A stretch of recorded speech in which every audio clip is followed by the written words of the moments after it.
కాకినాడ జిల్లా కలెక్టర్ కార్యాలయం వద్ద ఉన్న ధర్నా చౌక్ను మార్చాలని గత 4 రోజులుగా సామాజికవేత్త రమణరాజు నిరసన దీక్ష చేపట్టారు.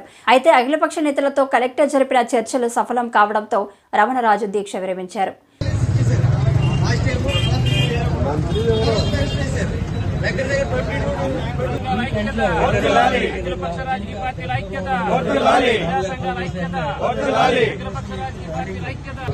కాకినాడ జిల్లా కలెక్టరేట్ దగ్గర ఉన్నటువంటి ధర్నా స్థలిని ఉమ్మడి తూర్పుగోదావరి జిల్లాగా ఉన్నప్పుడు అప్పటి ఆర్డీఓ గారు అన్ని రాజకీయ పార్టీల్ని పిలవకుండా ఏకపక్షంగా మార్పు చేసినటువంటి ధర్నా స్థలి వలన అనేక ఇబ్బందులు, అసౌకర్యాలు, అభ్యంతరాలు ఏర్పడినటువంటి కాలం 2 సంవత్సరాలు గడిచింది.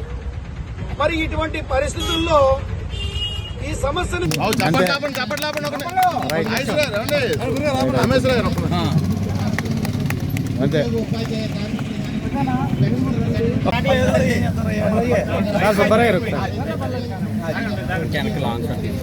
కాబట్టి వాటన్నిటిని కూడా భగవంతుడు అట్లాగే